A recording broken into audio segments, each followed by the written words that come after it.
Hello and welcome to DFS Talk. It is Tuesday, January 19th, 2021. I'm Andrew Hansen alongside Joe Sarvati, who is affectionately known as Coach.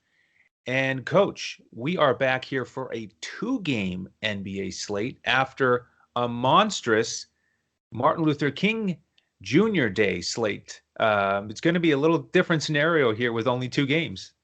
It sure is. I mean, we haven't seen this small of a slate since the beginning of the season, and it doesn't happen very often. But you know what? After the crazy busy weekend and then the huge slate yesterday, having you back here with me today, a two gamer, I'm so relaxed I could almost doze off. This is so nice. But I'll tell you what, there's some nice builds that you can get out of these four teams. So I'm really excited to talk about it today.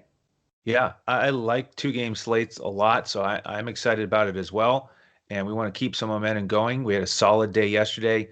In that early slate on FanDuel, we gave out two hybrid lineups, a 376 and a 366. Not bad. 376 was top 2%. Both of those cashed easily. And then in the later slate, one of our two hybrids cashed at 322.5 on FanDuel. The DraftKings coach's clipboard was a winner. So really solid day on MLK Junior Day, and we've got a two-game slate today. And Coach, do you want to announce our special giveaway in honor of this Yes, two-game slate? I would. Our two guys, the brains, we do two brains are better than one, but we have two real brains in the background in Mr. Joe Stanton and Tyler Pitzer, and they've launched yesterday a giveaway here at Coach Talk, and it is on Twitter. If you check out our tweet, which is pinned there, that talks about this giveaway, we're actually going to boost it up here and announce it for the first time on this podcast, and then they'll be adding it to the tweet. But what we're going to do is we normally every couple times a month or so we'll give away a weekly membership for someone that likes and retweets one of our announcements. And we've decided in honor of this two-game slate, the idea came from the boys, like I say, that since Shea Gilgis Alexander is our thumbnail guy that's going to represent this podcast today, and his number is 2, we decided to give away 2 weekly memberships for the first time. And in order to qualify for that, though, the second game has the Stifle Tower, Mr. Rudy Gobert, who is number 27. So that is the magic number. We get 27 retweets and likes on the Twitter post that Joe and Tyler will put up, then we will be giving away 2 weekly memberships at Coach Talk tomorrow when they do the randomizer draw. So pretty cool. Love getting some new folks in there. Great group in Discord. So we look forward for that drawing tomorrow, and you can check that out all day today. And then tomorrow as well, it'll be drawn toward the end of the day, and then we'll announce the two winners. That's right. And again, on Twitter, we are at DFS Coach Talk. So Correct. don't let Rudy Gobert block that giveaway. You got to get over 27 retweets and likes. So we invite you to check that out. We're All right, hoping Coach. Shea floats it up and over the big hand and That's right. swishes it in there for That's right. two.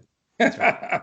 All right, so we're going to go game by game here as we always do. Interesting that both games start at 9 p.m. Eastern, Makes no which is sense. another thing I really like because we have all the news right at the same time before lock. Don't have to worry about late swap tonight. And we're going to talk about the OKC Denver game first. And on BetUS, our presenting sponsor, Denver 9.5 point favorites over under at 220.5. Second game total is 218, and the Jazz are favored by 6. So pretty similar game scenarios, and none of these teams are involved in a back-to-back. So it's all systems go. In terms of the news in game one, Mr. Horford continues to be out with a personal issue. And then on the Denver side, Michael Porter Jr. continues to be out. Coach, break this one down for us, please. Absolutely. And I'll tell you, I was racking my brain as I was preparing last night, and I cannot remember in 6 years of doing this that there was ever a two-game slate where both games started at the same time.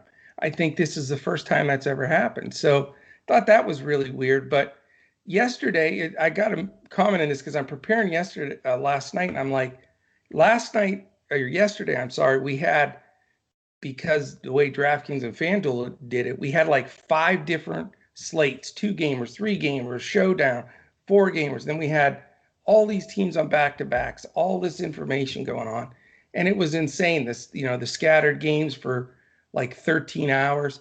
And then tonight we've got this sweet little 2 game at the same time, no late swap. I mean, this is awesome. So this is interesting. OKC, like you said, pretty big dog here. Definitely, a smidgen of blowout concerns, but I was calling for a Lakers blowout yesterday and looked like an actually smart coach at halftime. And then at the end of that game, not looking quite as smart as Golden State got it done and came back. So who knows? I've mentioned on this podcast multiple times, I think the Thunder's one of the weakest teams in the league, but they've managed like 6 wins. So, more power to them. There's a couple interesting things here. The defensive efficiency in this game is Oklahoma City 20th and Denver all the way down to 25th, which is really surprising. So that would, really push to it being a higher scoring game. And I'm surprised that number's not a little higher. I would have expected like 223. So a little low there. As far as pace of play, maybe that affected it more. Oklahoma City's 13, not bad, upper half, but Denver's 26 because of we've mentioned it a million times, the getting it to the Joker at the top of the key and then letting like 10 seconds go by as everybody's doing their cuts and moves. So that we don't expect to change much, but it definitely creates a situation, I think anyway, that there is a chance for some good scoring in this game, and I like it just as maybe even more than the second game, as weird as that is. But first of all, our poster boy here, number 2 Shea, that we're doing the giveaway on, he becomes such a strong play when you have small slates like this. He gets lost in the shuffle sometimes with lots of options, but his usage is off the charts. They go to him almost on everything. And without Horford being a go-to guy in the block, I mean, Shea's going to be 1,000,000% owned, but he's one of the first guys in my lineup for sure. I think that you've got to consider him. The other guy, and again, I hate playing chalk, but I have some differentiators in these 2 games as well. But Isaiah Roby, who has been starting in Horford's spot, and his prices remain super low, has been making value. It doesn't have a monster ceiling, but in a 2-gamer where you can grab value, the guy's going to get a lot of minutes. I as about 1 million other people will start the Oklahoma City build with Shea and Isaiah Roby. After that, it's a bit of a crapshoot. You can go with Hill for some value. Diallo's had some explosive games off the bench. Lugens Dort had a 50 burger the other day. Again, a little inconsistent there. Not going Pokashevsky, the rookie. I just think he looks like he needs to be in the G League tomorrow.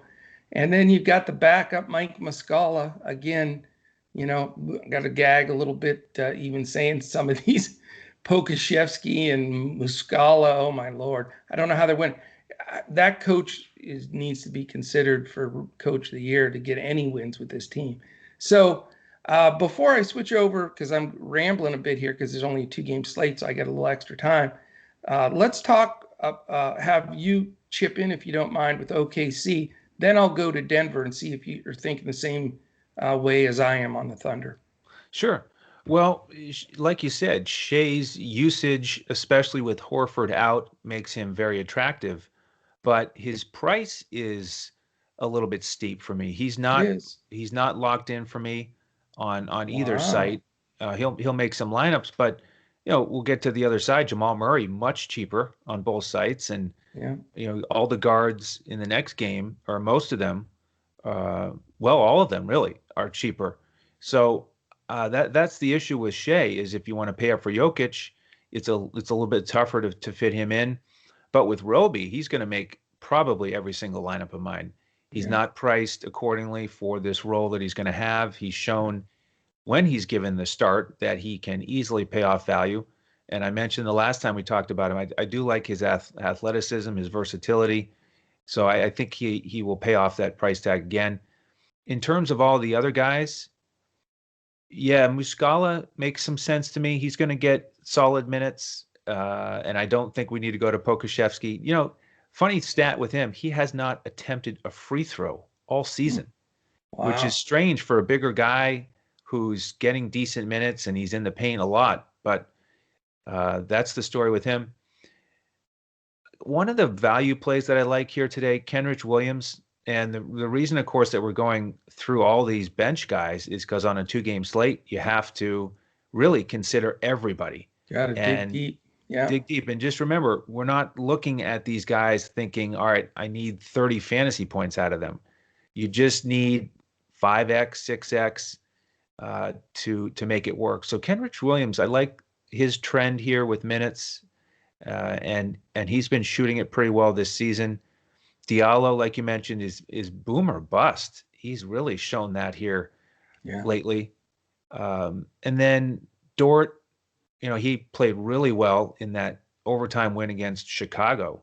Just, I mean, he helped people take down tournaments on the big slate. Yeah. He was in Played, all the premium lineups for sure. yeah, took 15 shots, played 40 minutes, 21 and 8. So you get a couple of boomer bust guys here in this lineup, and they're at reasonable prices. So you're going to have to play with it a little bit. But yeah, I'm excited about Roby's value. That's at least one free square that I think we can take and move on and start to build the rest of the lineup. So let's move over to the Denver side and see what you think there. Yeah, and again, I mentioned it on here for a few times, but we get new listeners all the time. With Roby, it's you just have to take him in all your cash games. I'm basically play cash. If you're going to fade him and take a chance that he busts, you want to do that in a GPP. The reason I say that is in cash games, he's going to be so highly owned that if he does go off and have 35 DFS points, then you're going to be chasing everybody else, and you had a guy in there cheap. If he busts, 90% of the other people are going to bust. So you're not having to make up anything. So that's what I mean by as a blocker, he's just got to be an automatic play. All right, on the Denver side, I would assume everybody's going to plug the Joker in and try to make it work around him. He's been just an absolute machine, playing phenomenal basketball. That weight loss that he had before the season, it looks like he's down, like I mentioned, 30, 35 pounds. And I think that's made all the difference for his endurance, just getting up and down the court, plays longer stretches. And man, to be honest with you, he's playing like an MVP player. I mean, he needs to be in the conversation because they would be dead without him, and they're scratching at the 500 area to stay there. So, if I think you got to strongly consider the Joker and then try to find some value. It's just too hard if you fade him and he does throw 64 on the board. Where do you catch up with that is the question on a 2-game slate. Jamal Murray, as you know, is one of my favorite players to watch. It's just he's had really weird streaks of consistency. He didn't in the bubble. He was phenomenal there every game. But I've seen streaks here that don't make a lot of sense. He does seem like he's shaking out of it. His price had been moved down quite a bit because of those shaky games. And, the easiest second guy to go to in this game is Murray, and you definitely have to give him some consideration. One guy I've used a lot because he was finishing every game the last 6 minutes and he was making value all the time is Monte Morris. But there's been a little shift there with Murray picking up his game and Campazzo stealing a little bit of minutes and PJ Dozier showing up, with more activity and shots. It looks like Morris has been the guy that's going downward. So not gonna go with Morris. I don't think Capaz is a good play. The guy that I do like is PJ Dozier. I mean, he's long, he's cheap, and he's playing good basketball. You can see that he has a level of confidence that he didn't have before. You know, the question with him is always the minutes. That's trending up. So again, you know, if we're going the Joker here, we've got to find some people that are decent price. I'm not comfortable with Harris, too up and down.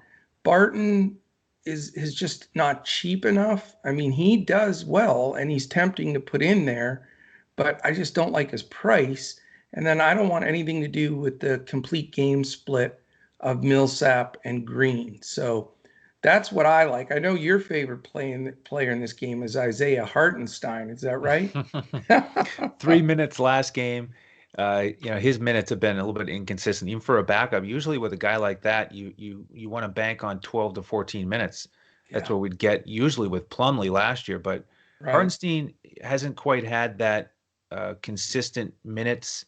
It seems to be they play the matchups a little bit more, and Yeah, they can go big with Jermichael Green, or big enough. And this right. is actually the perfect type of game where you might not see Hartenstein play at all, because Jermichael Green can guard Muscala, Pokuševski, those guys, Yeah. and Dozier's got decent size as well. So And Bull's been getting a few minutes too. he's in the mix sometimes as well. So Coach Malone does have some choices with that rotation. You know Um, what I say though? Bull, no, no. not today, because you don't Bad know if he's joke, going to but it play. is what it Yeah. is. With the Denver guys, I think it sounds like I'm pretty similar with you at this point. Jokic, that's where you start the analysis. And to me, there's two choices today: play Jokic or don't, and you're going to have two very different lineups. And I think those are the two lineups worth considering. I think it Right. is worth considering building without him, because you get a couple other studs that you wouldn't. And he has been smashing over 60 fantasy points for three in a row, but he's had a number of games under 50 also. And, you know, OKC is, I know they're technically above average in pace, but again, they're 29th in offensive efficiency. I just don't really see this being a high scoring game. Um, My question though is who's going to guard him? oh, yeah, that's the thing. I mean, is Roby, I mean, Roby? He'll get in foul trouble probably, and which makes me nervous to play him. Or yep, Muscala can't check him. nobody can check him. Baisley can't check him. No, He's going to run loose in this game. that's right. And Roby just fouled out in 26 minutes in the last game. Yeah, So, yeah, he's really going to have to stay disciplined against the Joker. yeah. So Jokic will probably be in my first lineup, and the idea of fading him would be the secondary option. I like Murray a lot here. I like the price tag. I like that he's shooting more without Michael Porter Jr. He does continue to complain about this elbow soreness, Yeah. which is an issue, but he's managing, and so I think he's hopefully on the good side of that issue. And then everybody else, I think I have a similar take as you do. Dozier should be a solid value. Barton and Harris, a little inconsistent. Don't like Barton's price. So I think we're pretty aligned here. We can move on to game two. Sounds good. It is, of course, the other 9 o'clock tip-off, the Pelicans and the Jazz. And this one's interesting because these teams are going to play again in this same spot on Thursday. Yeah. So in game one here, we are looking at Lonzo Ball being questionable, and we're looking at Joe Ingles being questionable. So one key player on each side. And the Pelicans coming in off a high scoring, exciting game against Sacramento, 128-123. Should be a lower scoring game here with the Jazz and their sixth ranked defense. And both teams slow in pace, 25th and 24th. Yeah. Pelicans, their offensive efficiency is 19th. So they've been pretty low in that department. They're just sort of getting used to Coach Van Gundy trying to put it together, but they're 5-7. And they're struggling going up against Jazz 9-4, always good on their home court, and they're 10th offensive efficiency. So that's why they're the 6-point favorite. I'll get us kicked off here on the New Orleans side. I think the ball news is monstrous. and apparently he did practice in full yesterday. Kind of feels like Right. an NFL podcast where you're really looking at the practice reports. Yeah. Because on a two-game slate, I mean, this is massive news because we've been all over Nickeil Alexander-Walker. Yeah. Bledsoe has been attractive also because he's gotten more responsibility without Lonzo. So if he comes back, then you figure Nickeil Alexander-Walker probably goes to the bench, and all of a sudden he's back in that maybe 18 to 22 minute range, depending on how much Lonzo can go. Yeah. But with the uncertainty with that rotation, the interesting thing are the price tags. I mean, they're all very cheap on both sites. So I think you can make a case for any of them. I think Ball is more of the wild card here, um, just because we haven't heard yet. Obviously, if he's going to play, we're recording this basically at lunchtime here. We don't know how many minutes he'll play if there'll be a restriction. So that's the thing we're really going to be grinding on this evening before we finalize the lineups. Yeah. In terms of the rest of the Pelicans, Adams is one of those guys you could look at if you're going to fade Jokic. I mean, there's only so many centers to consider here. He should get plenty of minutes trying to deal with Gobert. And he's shown, he played well against Sacramento. The game before that, he had a dud. So not a guy that you really trust or look for upside, but you're just looking for 5-6x if you go that route. Ingram, pretty expensive on DraftKings. I like him a little bit better on FanDuel. Zion, I think, is a fair price on both sites. And then with the backups, Melly is a question mark because he got a DNP last game. So Yeah. he's a guy that, with Van Gundy, it's like he's searching for different rotations, combinations, trying to figure out which guys he likes and can trust. Melly not inside that circle of trust as of now. But Jackson Hayes, he's the kind of guy, unlike Hartenstein, who should be able to count on 15, 16 minutes. So he's a value play. I like him a little bit better on DraftKings at only 3,300. You could use a guy like that to try to pay up for Jokic. And then Hart, you got to consider Hart here and Redick on two-game slates in the 4K range. They could make a lineup or two for me as well. Yeah, I'm with you. I think the point you made at the beginning is everything. I mean, we have to know the Lonzo Ball news before we build a lineup because it domino affects the whole entire rest of this lineup. It's that simple. I'll go with two scenarios here. Ball in, if he's going to play, then I scratch Nickeil Alexander-Walker out of consideration, even on my GPPs. And also, I'm not big on JJ Redick. I watched him the last game.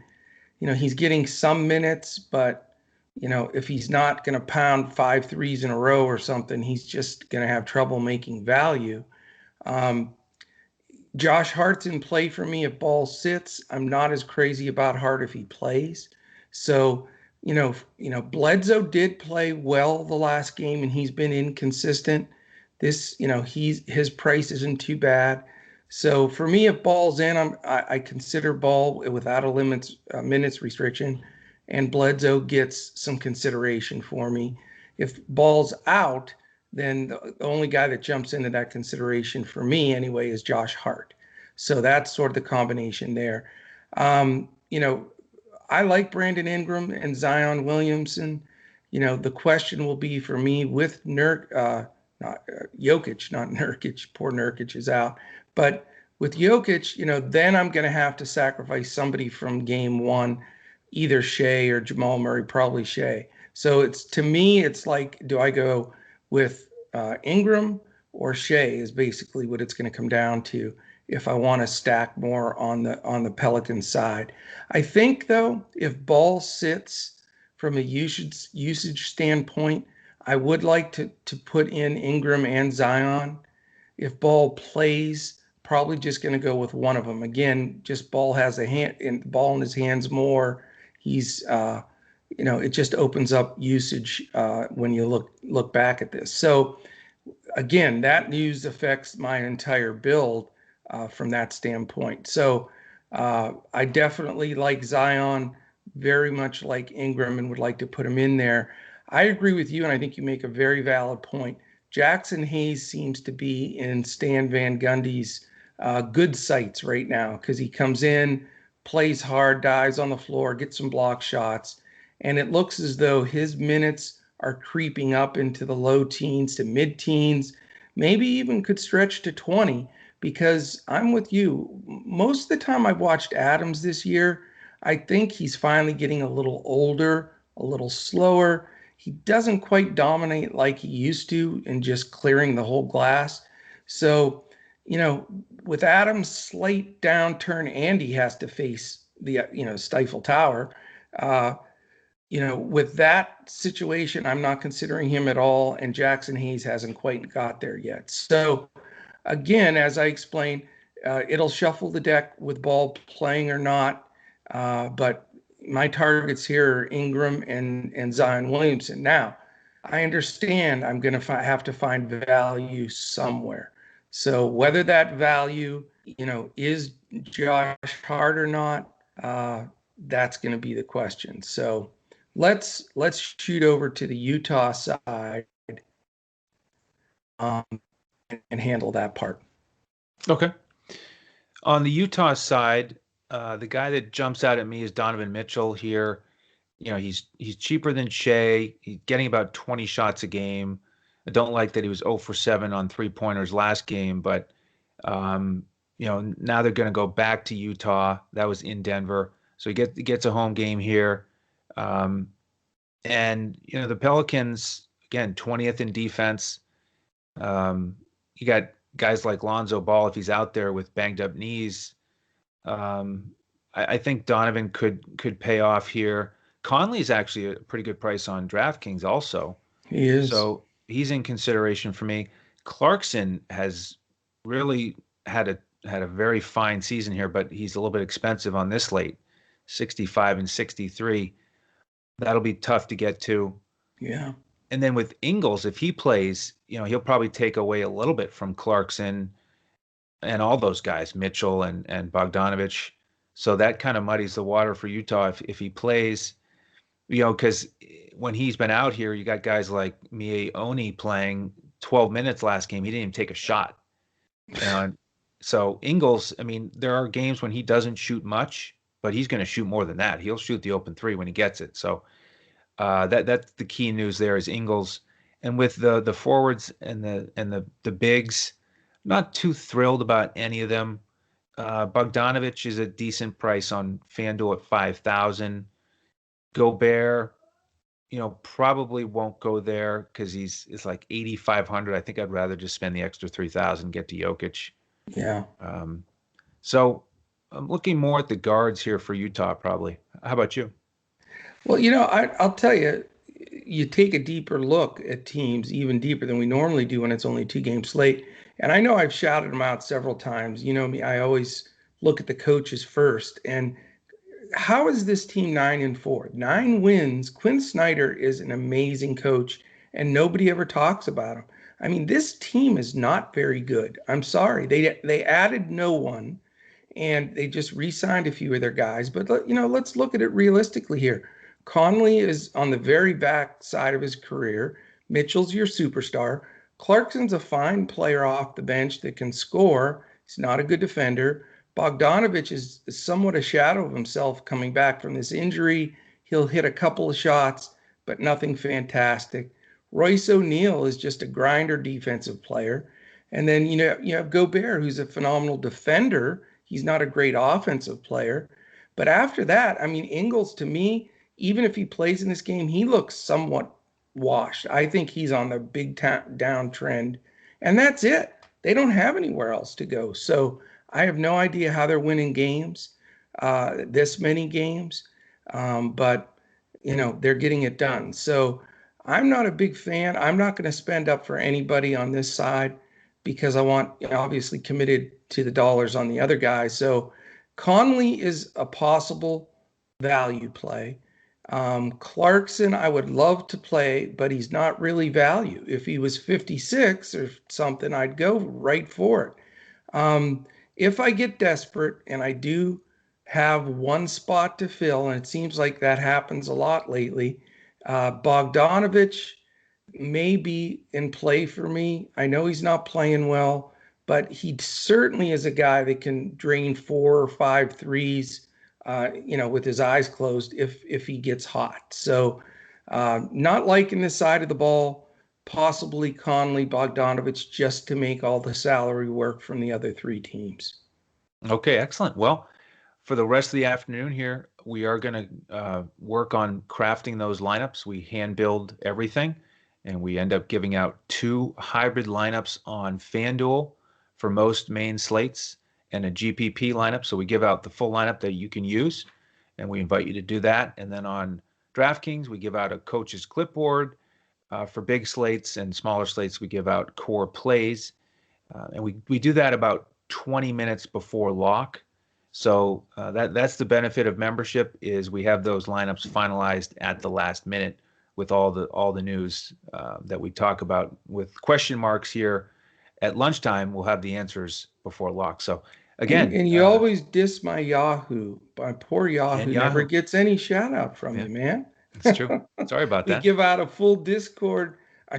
We give out a full hybrid lineup for Yahoo as well. And Yahoo's fun. If you never tried it, you got to give it a try. The pricing's like $10, $17. It's all different than everything else. So one of these days, Andrew, I'm going to get you to play one of those lineups. I'm going to send you a buddy invite. So we'll Okay, get you in Yahoo. all right. So if you want those lineups, then first thing you can do, of course, go to Twitter, DFS Coach Talk, and retweet that tweet and enter that drawing. If you don't win that, or if you don't want to wait until tomorrow, then just jump in with one of our memberships, a week, a month, or the 149 special that'll take you all the way till April 1st. You can find that on our website at dfscoachtalk.com.